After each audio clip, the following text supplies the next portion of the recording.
Welcome back, Athletor Podcast. I am fired up, dude. Look, Coy, I got to tell you something. I've been following your work for a little while now, and mindset and mental prep training is something that I've been terribly interested in as of late. Mhm. And before we even get to that, let's talk a little bit about you and what you do specifically for Cal Poly and what you do in general. Yeah. No, I feel like I've evolved into this position. A lot of what I do, you categorize it into this mindset kind of bucket. But a lot of what I'm trying to do is help these guys get the right habits and rituals in place, so these dudes can go out and I call it free up. Like I want to help guys free up, not only in competition, but like in their lives. And so it was probably, I won't talk everything about with Cal Poly, but we will talk about that in a second. But like, it was probably a year and a half ago that I went to John, and man, I just had this idea in my head. I was working with businesses a lot, doing a lot of keynote talks, and a lot of what I was talking about was just these habits that had literally like transformed and changed my life. They weren't things that I had as a college wrestler. In hindsight, I look back and I thought, man, I really struggled because I didn't have the psychology part of it in place. And so I'm working with businesses, and I now realize the reason I wasn't working with athletics is because I had some baggage that I hadn't unwound, and I had some, past pains that I hadn't dealt with.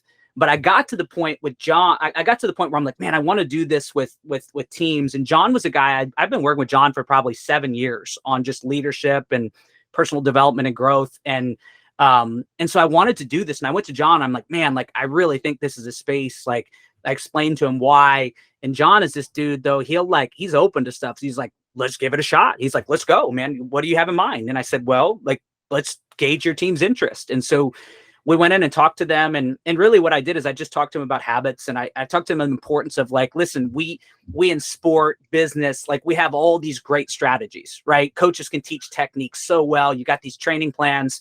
But even if you study, a lot of the best coaches will say, oh, so much is mental. Tony Robbins, one of the best performance coaches in the country, says that, strategy, when it comes to success, 20% comes to strategy, 80% comes to psychology. And so we've heard that from these experts, from coaches. You look at what Penn State has done. And really, when it came down to it, I told John, I'm like, we have to teach them this. We have to learn this. And it was just something I was passionate about. So I think what I do is I try to help people get the right pieces in place, so they can not only thrive, but love their lives. I just got off with Trevor, and I was telling him, like, man, what's the point of doing this if we don't love it? Even the Pac-12s, if we don't love competing at the Pac-12s, why are we doing this? And John's okay with me saying this. He believes the same things, but that's what we're trying to help them do. Love wrestling, love their lives, wanting to get up, wanting to live all out. And so it's a pretty lofty thing, but that's what a lot of what I'm trying to do is just help people free up in their lives.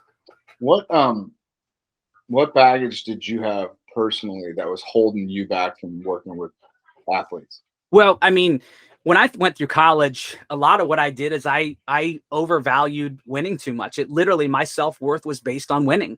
And this is a lot of what you see with young athletes and athletes at the college level is like, nobody ever sits down and says, oh, I value winning. I only value winning. And when I lose, I'm just going to beat myself up. Like, nobody actually chooses that, and the pain that comes from it and the fear that comes from it. But that was my motto, man. I needed to win. My self-worth was based on winning. When I lost, I was tremendously hard on myself.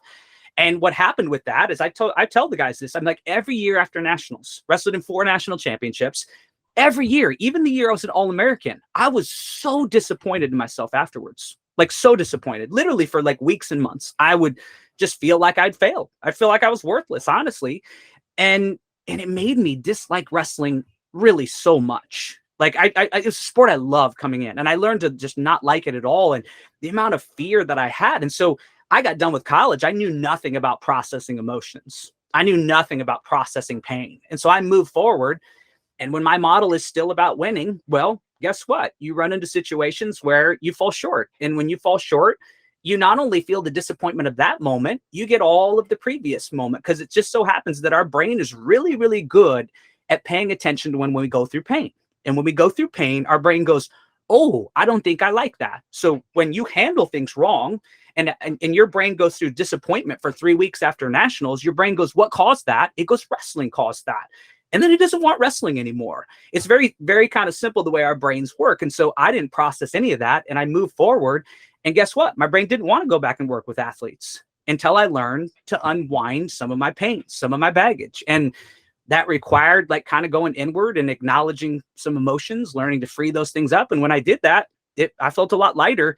And guess what? I wanted to go back and work with athletes again. And I also wanted to help them dig in because I knew that it made me feel lighter. I learned to love what I was doing. I learned to change my whole operating system and everything I was doing. And when you change your life in that way, and it just makes a radical change in everything that you're doing, you're like, dang, like, what if these kids could know this at 18, 19, 20, 21, 22 years old? Just imagine how much pain they could avoid. And then I started to realize through my life, I started to realize how much I started to love speaking and coaching because I shifted everything. But I just had, my pains were from wrestling. My pains were from losing, getting denied tenure at the University of North Carolina and losing my job. We don't tend to do emotions in our society. And when you don't do emotions, you're going to build up a lot of pain and fear in your lives. So I don't know if that gets at exactly what you were thinking, but that's carrying a lot of the stuff. All right. So then let's shift to how you work with the athletes now. No.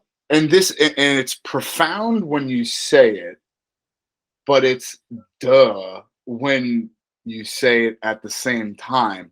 Nobody puts down on their goal sheet, I want to win. Well, no kidding, man. Yeah.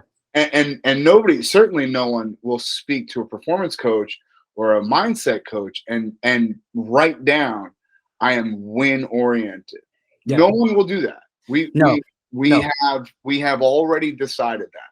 So how is it that what characteristics and traits do you look for in an athlete that tell you, dude, this kid is placing way too much emphasis on the W? Yeah. It can be slightly different with different guys, but one thing that you see, and coaches know it, we know it, just tightness, right? Tightness in competition. A guy who can go into the practice room and really look super good, and then he goes out on the mat and it's like, whoa, this is a different dude. I mean, so I think there's visibly seeing that. Coaches see it, we see it. So I think there's that, like the performance, you can tell when guys are tight, especially when you know them really well. So that's one thing. Another thing that I look for is like, what are they doing on the back end of matches? How do they handle losses? What do they do with it?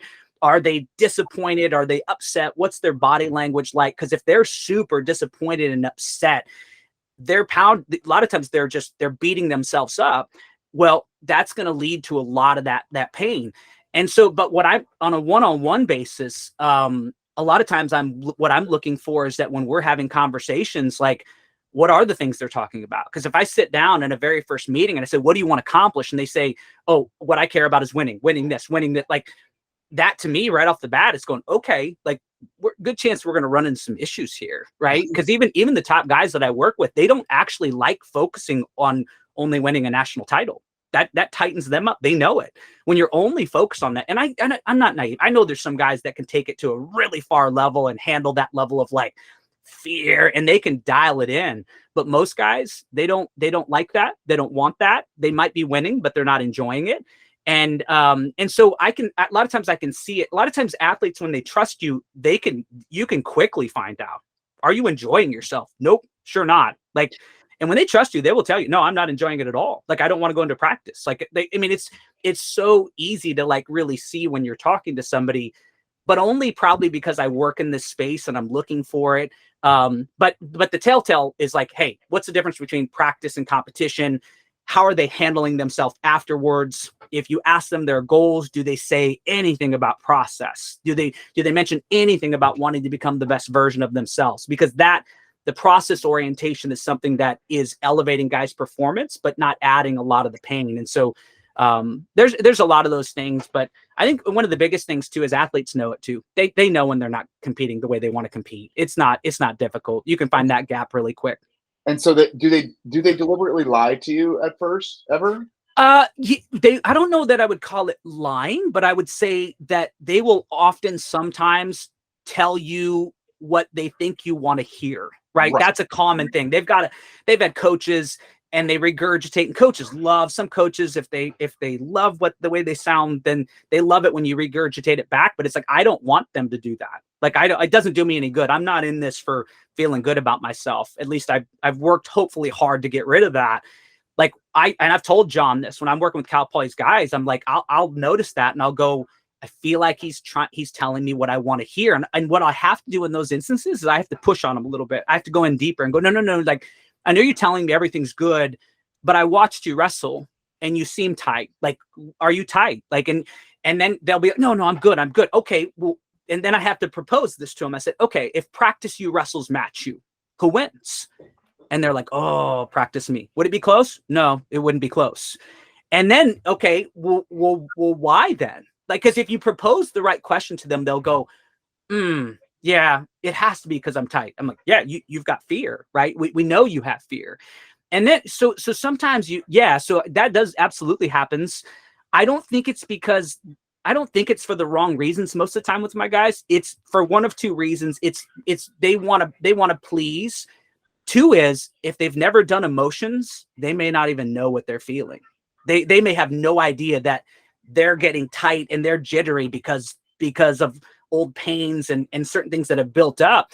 And a lot of guys, when you're in a sport like wrestling, we don't cry, we don't do emotions like that, we don't do that stuff. Well, when you've been taught that, not only in wrestling but as a man, and you don't do emotions, you won't even know what emotions you're feeling. And so teaching these guys to really acknowledge and notice where they are, teaching them to be okay with like doing emotions. Like, the biggest, strongest dudes, when they start doing emotions, they end up becoming stronger. They end up becoming better. They can unwind their fears and go out and start to really compete the way they want to compete.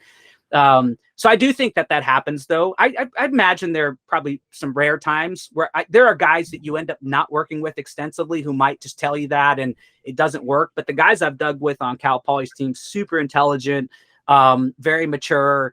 Sometimes it's just a lack of awareness of emotions. Maybe they're really, really good technically, but they've never done anything emotionally. And so teaching them that is something that we have to do.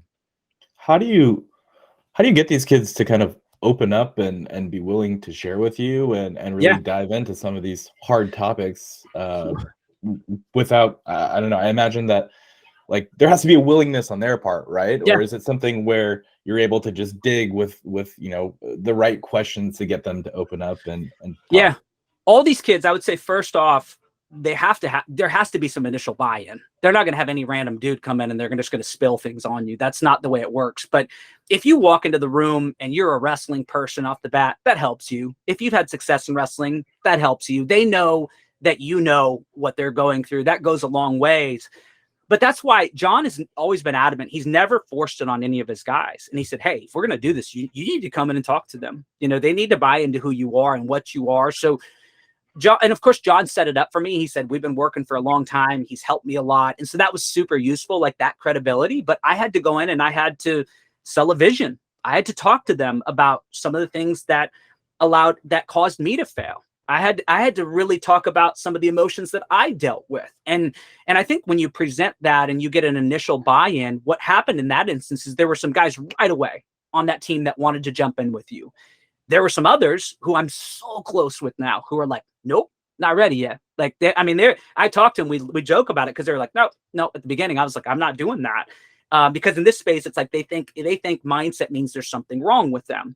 But initially, what I had to do is get to know them. Now, with that being said, if there's some trust, if they believe that you can help them, some of these guys are ready to talk about emotions. Younger generations are ready to talk about emotions faster than you would think. Now, there's some that are like, hard no, we're not doing that. Let's talk about goals. Let's talk about rituals. But you'd be surprised how many of them actually want to dig in and really talk about, I definitely feel tight. And so there's some that go that route who are ready to jump into it. There's others who it takes a lot of weeks. There's a lot of weeks of talking about, okay, we're talking about breath work and how that can change and rewire your brain. We're talking about gratitude and how that can help you. And then, these things will help. So you just set them up with habits and they go out and they start to really establish these things. And then they'll go, dang, like this is really working. And then when there's that trust, then you can really dig in. There is one piece that never happens right off the bat. Never. I've never been able to do it right off the bat. And that's when you go and you find their biggest triggers. Okay. Semifinals of a tournament, even just preseason for certain guys, it's competition for others. But when you find the moments where they're freezing up in a way, and you start to connect it to past pains, none of them, they'll even know where it comes from. You'll have a guy where it's so obvious, but they'll be like, nope. I mean, nobody wants to go back to their old past pains right off the bat. Nobody's willingly, voluntarily ready to go and revisit something that was hard. And the reason why, it was hard. It was painful. It was disappointing. They felt embarrassed. They felt ashamed. That's a hard pass at the beginning.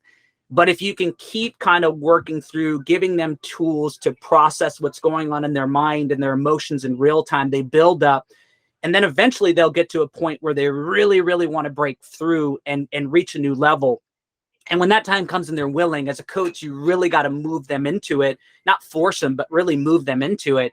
But that's an area, there's nobody that wants to move into that. Even with a tremendous amount of trust, you've got to be really, really creative with helping them realize that they can do that work. They can free that up. There's going to be some crazy benefits on the other side in terms of their quality of life. But in terms of like overall stress and anxiety, kids are they're right off the bat. They'll say, oh yeah, I've got anxiety about practice. I've got anxiety about tests and stuff. It's the deeper stuff that takes time. So and Tony Robbins brings it up, you know, other gurus of sport like Yogi Berra, right? You know, winning is 90% half mental. Well, we've known this for decades. Yeah. We've known it for decades, right? And only now are we slowly starting to address it. What took so long? Well, I just think I've thought about this a lot. In our society, mindset, mentality, emotions are seen as weakness. I mean, that's the biggest barrier right off the bat. In fact, a lot of times I see this because I'll have these high school parents that will reach out to me, right? And they'll go, oh, I think it'd be great if you'd work with my kid. And I'll say, have you talked to your kid about it? Because like, you have to talk to your kid. Like, this may be a non-starter. Like, and so it happens a lot. It's never the kids never reach out first. It's always the parents. Yeah. And I'll go to them. I'll say, go talk to them, but be sure to be clear. Tell them that this is somebody who works with them to enhance their mindset, to help them excel in big moments. And yes, we're going to get to the stuff that's holding them up, and their parents see it. But there's a negative association with anybody who does mindset. And now it's changing. And I think Cale Sanderson and Penn State has helped tremendously with that because they do that extremely well. And everybody's going, they're doing something different. And everybody wants to figure that out. But there's just a negative connotation with mindset, with emotions. And yet those are the keys to digging in and realizing your highest potential. Listen, you can have the best strategy in the world. And if your psychology is not there, it won't matter. Guys freeze up in big moments. You can be so good technically. You can teach them the best slow single. And if they go out there and they have past pains and they have these triggers and their nervous system kicks on, well, guess what? There's no blood flow to their prefrontal cortex. Because of that, they will not think clearly. They're in a freeze or flight like situation. And so they can't execute. And so I think what you have to be able to do is you have to be able to get in this mindset space and help them establish the types of habits to rewire their brains, change the way they're thinking, give them the foundations to where they can actually go in and learn to let go of past things. And that's what you want to be able to do. But like, listen, even on Cal Poly, none of these kids on this college team, when you walk in, are like itching 100% of them. I mean, there's still kids on the team who good relationship like you, but they're not itching to get on a one-on-one call. I just think there's just a lot there. And so, but I think that's the biggest reason, negative connotation. And when I talk to my wife and she's always like, well, you got to tell coaches this. And I'm like, I always say like, it's like this part is non-negotiable in any area of life. If you don't have your mind right, if your brain doesn't see the thing you're doing as an opportunity, if you don't learn to train to get it in the right space, you're never going to live to your highest potential. You're never going to perform to your highest potential. And I think coaches are just now starting to see it. And I do think some of it's forced because of Penn State, but great. I mean, Cale and them have been innovators in that space. They have literally stepped in and they've talked about things that are becoming common now, but they've went into that space and done it completely differently. And because of that, other people want to catch up. They don't like continuing to lose. And so other people go, what are they doing? And if you dig in, I don't know that they like people to know the stuff that's going on kind of inside, but everybody starts to pinpoint. Yeah. I mean, and so no, they hate it. And so but when you start to look at it, there's something different. And then you start to figure out they do have a woman there who's working with their guys consistently. And it doesn't take long to figure out. And they know that this part is non-negotiable. And so when you see them just excelling and thriving in big moments, they're not wrestling the same match as everybody else. They're not seeing it the same way. It's completely different. So, the NCAA tournament is broken up into 6 different sessions. I'm actually curious enough to actually sit down and do the back work on it. Mm-hmm. They are so lights out in sessions 4 and 6, semifinals and finals. Yeah. I would venture to say they're the best in history. And it might be rivaled by John had a nice little streak there in the early 2000s, and it might be rivaled by Gable in the 80s, but I don't think anybody's ever really come close to this. Yeah.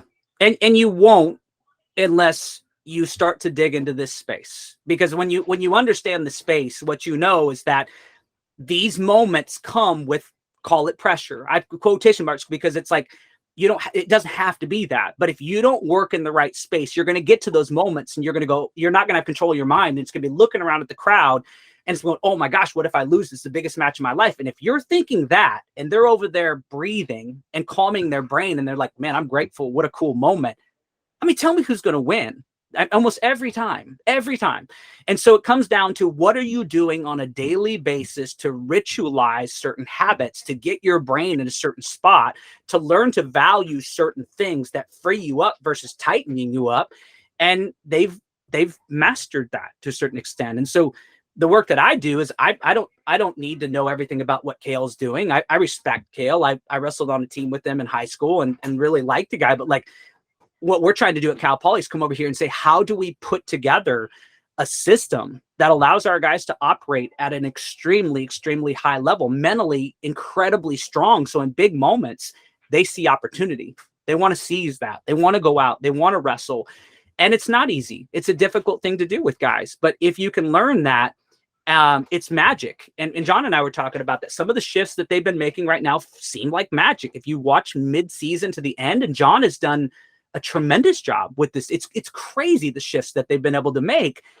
But at the middle of it, there's some really, really important lessons that are being reinforced. And most people would never look at it and say, oh, that's what happened. I mean, it's just, and so it's these things, it's where your focus goes. And what they're focused on is some very, very unique focal points to free their guys up. And that's what it all comes down to, focus. And in our society, we don't focus well. I mean, the average attention span is now 8 seconds. It's shorter than a goldfish. We are human beings. Like, we have prefrontal cortex, and you wouldn't know it based on the way that we're behaving. But we do have that capacity to learn to calm ourselves, to learn to embrace these moments. And that's what we're trying to do at Cal Poly. Give these guys a chance to go out and do that. I'm curious. You're saying things like prefrontal cortex. Yeah. How much does traditional science and psychology go into, effectively addressing an athlete's mindset? A lot. Can I butt in for 1 second? We call it the physiology of shit in the bed. Okay. and like, there is a mental block that happens. And, sure. And obviously you can and it's something in your brain. Yes, a tremendous amount. Athletes respond incredibly well when you break down and you tell them what proper breathing, nasal breathing does in their brain. They respond incredibly well. When you break that down and you talk through and you say, hey, did you know that you actually have a mechanism in your body that can literally reset your nervous system? So when you're at a tournament and you start to feel tight, that if you ritualize and use this, it's going to reset that. So you don't have to feel those nerves. If you talk to them about, hey, when you're at a tournament and your hands are really cold and you can't think clearly and you're jittery and you feel this pounding in your chest, you say, what's actually happening in your brain are physiological changes that come down to, we talked about where they're controlling their focus. A lot of times our breathing changes. And so there are changes in our brain. When we get nervous, and we don't control that. And it is controllable. But when our brain starts to wander and we go, oh my gosh, if we start to lose this match, well, guess what happens? There's adrenaline there, but all of a sudden when our focus is wrong, that adrenaline starts to turn into a fear response. That's a fight or flight response. In your brain is going threat. And when your brain goes threat, all of a sudden your brain in certain parts start to shut down. Most people don't realize in your body, when you handle those things wrong, your digestive system shuts down. I know some athletes who will be throwing up at tournaments. There's a reason why. Their nerves have gone too far. Digestive system shuts down. Prefrontal cortex shuts down. Why? Because your brain's going, oh my gosh, there's a threat. It thinks there's a grizzly bear in front of you when there is not. It's responding as if you're being attacked. And so this part of creativity and tapping into our highest potential, it like disappears because there's no blood flow to that.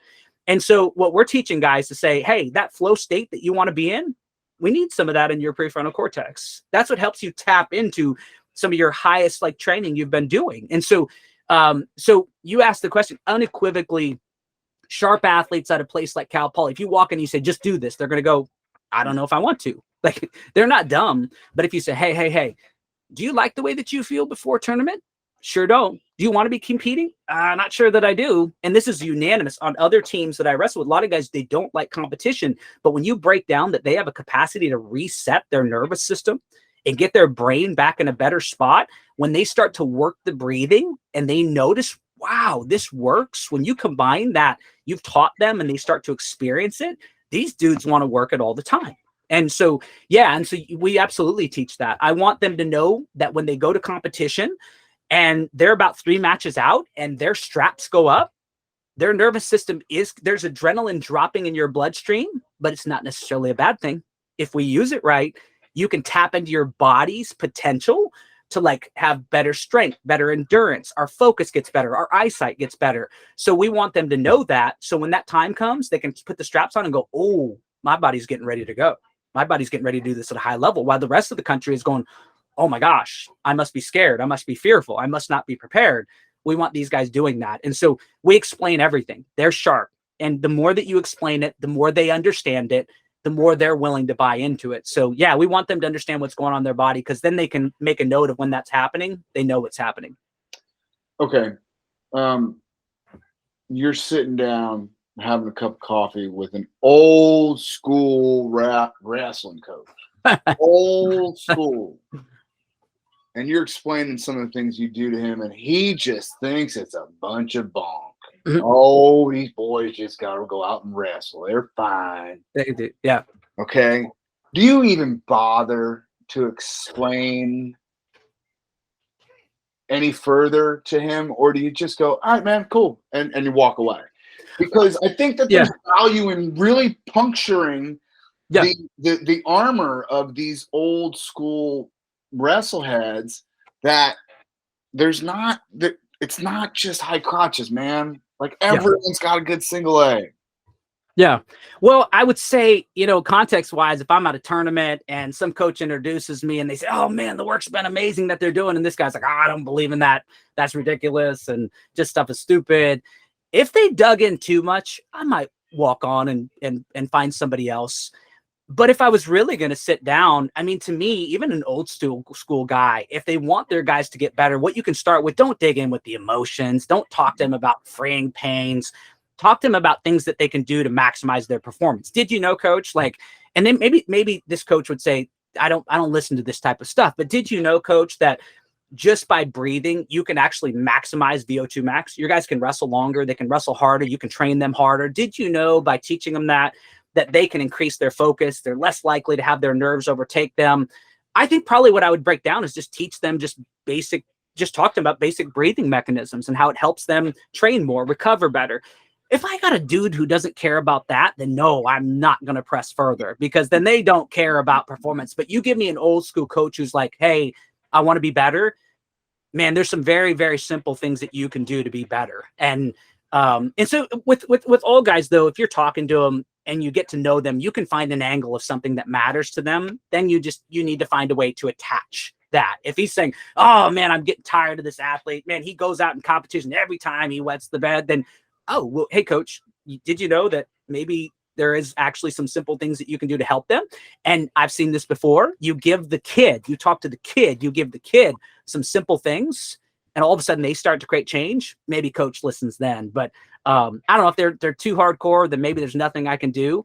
I'm not a person who walks around trying to get people to do everything I'm doing. Cause like normal people, they would be like I'm at an RV park in the Keys right now. If I go down to the hot tub right now and I start talking to them about centering themselves, they're down there drinking beers. They're going to say, bro, like get up on out of here, man. I don't want to hear that nonsense. And I'm not going to try to talk them into it. But if they start talking to me about one of their grandkids or kids who have tremendous amounts of anxiety and are struggling with their athletics, their academics, I'll talk to them about that. I said, did you know that, and this is crazy, this is cool to me, I'm kind of a nerd when it comes to this stuff, but I love talking to John about this stuff.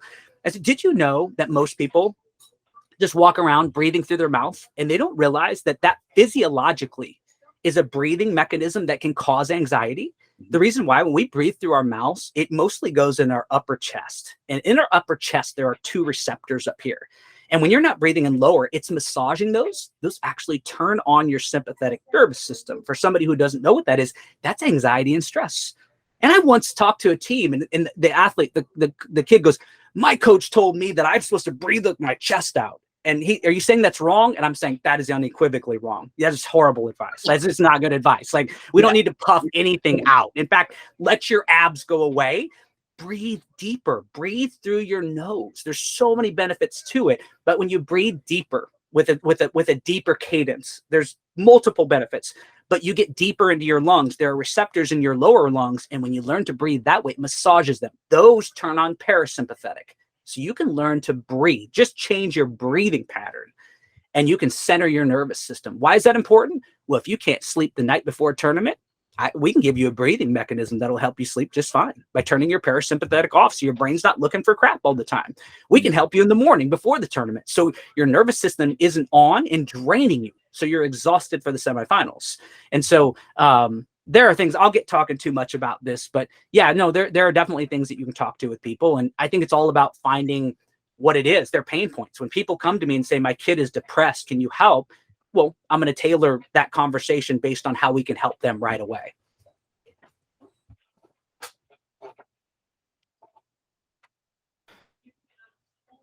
How would you find a high school coach who doesn't have a background in psychology or physiology? What recommendations would you have for him that you think would have the biggest impact? I would think there's kind of 2 pieces. The thing I do, I always start with, there's easy recommendations in terms of, Kale has made it super easy to say, gratitude is a really, really important thing that you should be working on. You can always start there. I personally always start with breath work. And the reason why I start with breath work is like, listen, if we can't control what's going on in your mind, what are we going to do with gratitude? Like, if our brain's bouncing all over the place, if we get nervous in big moments, it doesn't matter. If you're fearful in big moments, you can tell yourself you're grateful all you want. It's not going to work. And so a lot of times with coaches, I just talk to them about it. And these are people who are primed. They want to be better. They want to advance their teams. What we try to do is just help them teach them about some basic breathing mechanisms, the power of nasal breathing and how it gathers nitric oxide, takes it to your lungs, opens up capillaries, maximizes your performance. It filters out germs, like just these things. And it builds focus. It centers nervous system. We'll just start talking about that, and I'll connect it to what that means in performance. But a lot of times what I would like to do is just help them, give them basic breathing patterns and just try it for yourself. Just try it. I always like to if I'm going to work with a team, I need coaches who are willing to do it too. But a lot of times I start with that. I say, we have to build your guys' ability to focus. We have to give them the capacity to control what they're focusing on when they get to competition, how to reset their nervous system. So a lot of times that's what I start with. It's not flashy, but it's the foundation to me for everything. If you can learn, and really it's meditation, if you can learn to meditate and get control of your mind, the things we can do is phenomenal. Like, I'm doing some work with Adam Kemp, and I don't think you'll mind me saying this. And Adam told me yesterday on a call, he says, I'm like making like way better decisions. He's like, I'm just more mindful of like saying the right things in moments, knowing when I'm not supposed to say things. And Adam's such a good dude. Like you'd go, oh, but like all of us have these moments in our day where we're maybe not making our full potential type decisions. But he said, since he started to meditate consistently, he's making sound decisions. He's feeling better. He's getting more excited about competing. And that's what happens. And so if you can go into that space, and what I talk to people about is there's really 3 skill sets that you have to master in this space. Number 1 is just a basic nasal breathing pattern. Really, really important for performance. 2 is learning to relax.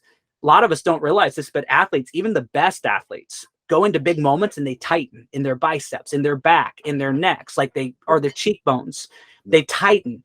And when you're tightening, what that means is your nervous system is kicked on. And so that's a heavy resource intensive system. If we can learn to breathe and relax and stay loose, that means we can conserve energy for when we're going into competition. And so learning those first 2 skill sets are important. The third is mindfulness, learning to go up into this space up here. And I give them sessions for this. Go up into this space and they'll learn what's going on in their mind.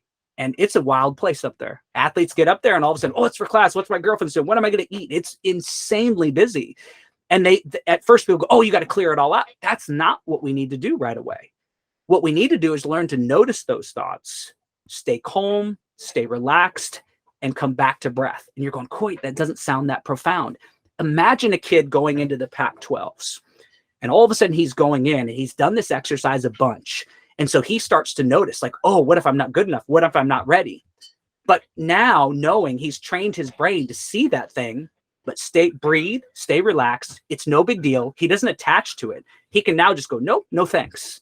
And then focus on saying, hey, let's go out and wrestle hard. Let's go out and get out there and do it. So like those foundations to me are so powerful. And when they learn these skill sets, then when we need to go deeper and figure out like triggers and unwind them, it's the same skill set.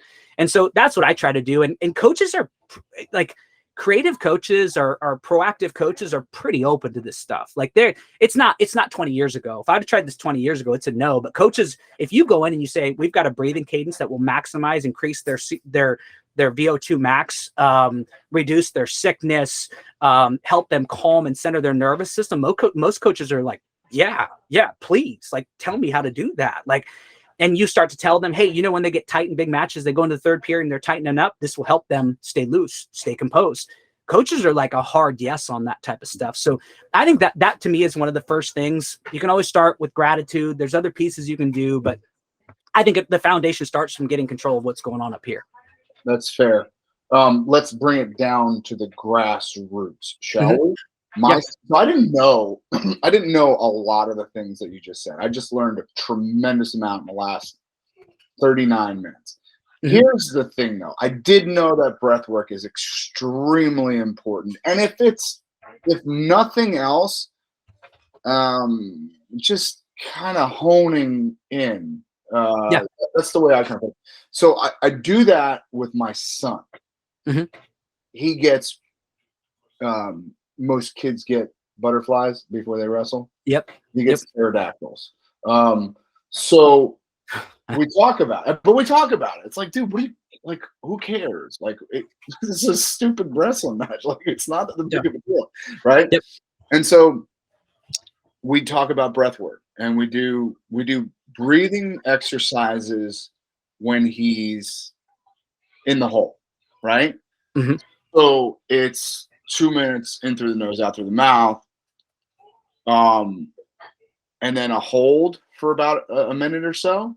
And that hold, you kind of just look and okay, what are we focusing on?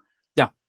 Okay, but he's also a 15-year-old boy that feels, I don't know, foolish, silly, embarrassed, ashamed, whatever, to be going through ritualistic, breath work with his dad while everyone else is like mean mugging and growling. So how do you address I feel kind of silly doing that. Yeah. Well, what you do is, I mean, first off, what I always say is like every athlete needs to know exactly what it is they're doing, the benefits of what it is they're doing. They have to want it. Like if you're giving somebody something and saying, let's work through it, and they are not seeing the clear benefits of it, knowing the clear benefits of it, wanting it, then you're fighting an uphill battle. They basically have to associate so much pleasure with the thing that eventually they don't give a rip who's watching. So there's work that has to be done ahead of time. I always tell people there's the habit that's important. Okay. People know that breath work is good. People know that mindfulness is good. People know that gratitude is good. We know those things. But have they sat down and truly owned the benefits? Have they looked at it and said, wow, this is amazing? I don't start a habit. I say, hey, don't do this because I tell you to do it. Like, you have to want this for you. And when they finally do, I take them through, like, I call it the 3 Ps. We sit down, and the first P is priming. I have them sit down and say, you need to go out and look at the benefits. What are the benefits of this? Like, research the basics of breath. Go and find like 3 benefits that are like, wow, I'd love to do that. Proactive athletes, when they know that it'll help them calm their nerves, dang, I mean, that's huge. They have to believe it, but it calms their nerves, sharpens their focus. Like, I mean, if they know that and they know the benefits, what it does is it makes their brain see it as an opportunity. Your brain, your son may be looking at it going, oh shoot, like, I'll do it, but it feels more like an obligation. And so first up, and to you know, it's interesting, and I'm sorry to cut you off, but it's really, I got to kind of interject that he knows he performs better. Like, he sees a very direct correlation between, I wrestled better. But I think he's still a bit hesitant to do it. And the way it looks. Yeah. Well, here's the thing, though. If he comes at it, he knows the benefits, he wants it. The first thing I would do is empower him to create that ritual on his own. I mean, that's the one thing with the Cal Poly guys. We don't just start this at the tournament. These dudes have hundreds of days in on their own.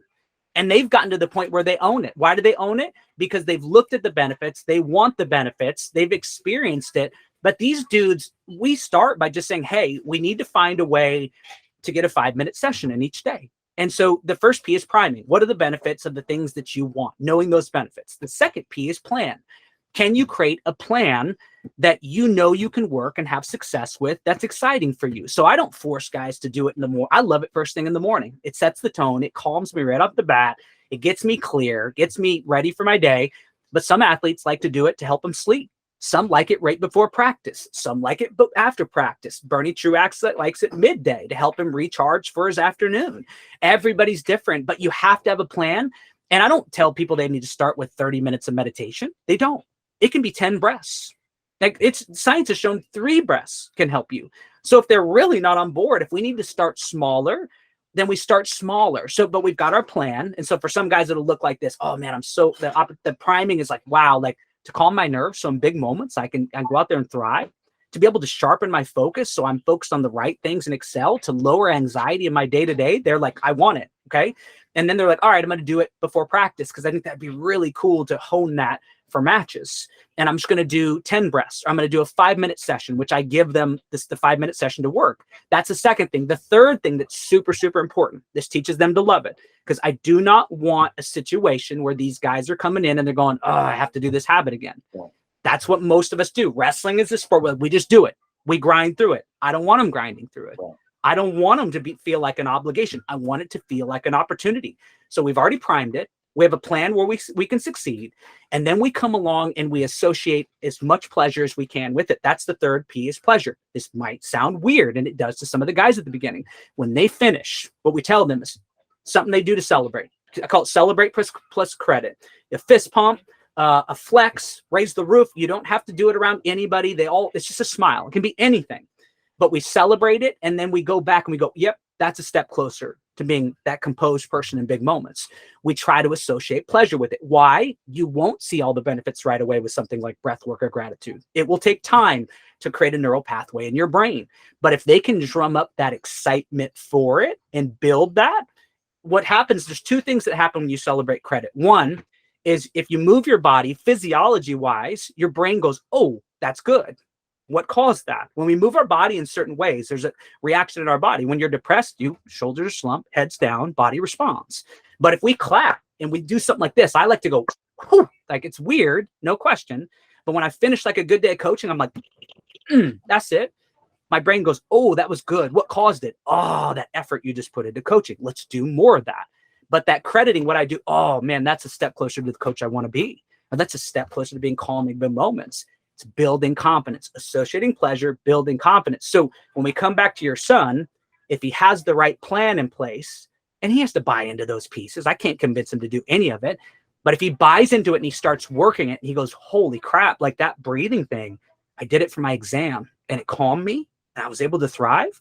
Oh, shoot, man, I wanted to go ask this girl out and I hit some breath work and I followed through on it. Like these guys will work it. And when they work it, they'll go, oh my goodness, it works.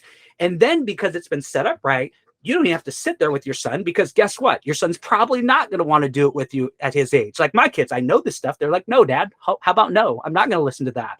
But if they learn it, these guys on Cal Poly's team, if you watch them, if you were to follow them around in the beginning, even John says, you'll see them at the beginning, headphones on, laying down in their own space, hitting their meditation, their own way.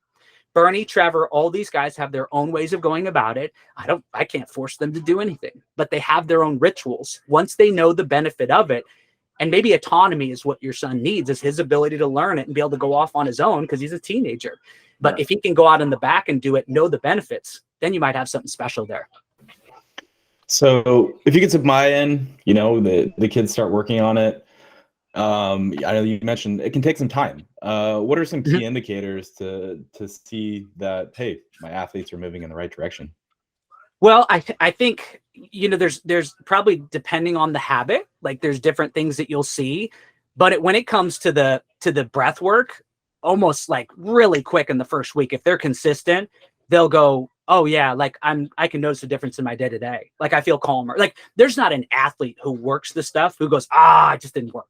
Like it's a physiology. Like, they just don't. This stuff is for the birds. They're like, it just doesn't work. I'm like, and if somebody came into it and they're like, this crap is stupid, then yeah, like your mind will probably make sure it doesn't work. But when they're open to it, when they work it, it works. The issue is that it's very difficult to get guys right out of the bat to just rock it out every day.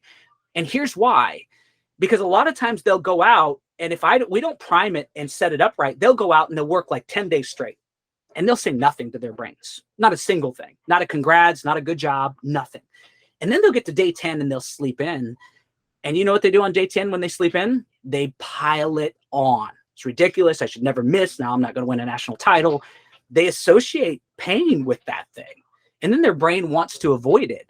And so if we set it up right and they work it right, they will almost always come back and go, wow, like the next week, like I feel so much better. Like I've got a high school kid I'm working with out of Ohio, and we haven't been working together for like 6 weeks, really, right?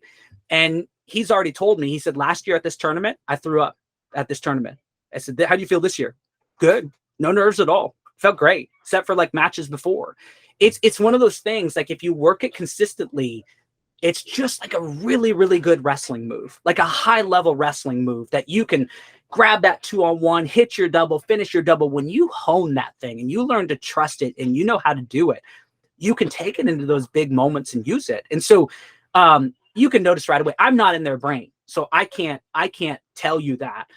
But I could tell you, you could talk to a lot of guys on probably Cal Poly's team, and they would go, and you ask them how they'd know. They said, well, I feel calmer before matches. I can sleep the night before. The day of, I feel calm until we get into those final phases. And I think what's happening is you see that. But right away, guys will say, oh man, I used it for my exam, or I used it when I was in traffic. Like you see a benefit right away. But I will say this, and it's not something you guys don't know. The real magic is the consistency over months. Then it's like everything starts to change. The way they process for practice, the way they on the back end are seeing things change a lot. And science backs this up. Like in 8 weeks, if you just do breath work for 8 weeks consistently, like a 5-minute, 10-minute session, science has shown that in 8 weeks, your amygdala, which is your fight or flight fear mechanism in your brain, shrinks significantly. And at the same time, your prefrontal cortex gets thicker. Why does that matter? Oh, that fearful mechanism that keeps triggering you, it just shrunk. And at the same time, this part that is impulse control, your creativity, your highest potential, it got stronger. When you take that and you make that shift, what it looks like in real time is guys able to be more calm coming into practice, more composed in practice, less reactive in practice. But I will say this, like, again, and this is why I love working with Cal Poly, when the real magic is taking place is when John is taking concepts and dropped it into practice. And they're doing it every day. That's really cool. But yeah. That's it. The magic. That's it. Because now all of a sudden the breath work, for me, it's word association, right? You're not nervous, you're excited. It's the same physiological response. Let's call it what it is, right? Yep. But if you only hear it from Coyte, or you only hear it from, we got Mike Moore working with our guys. If you only hear it then, well, then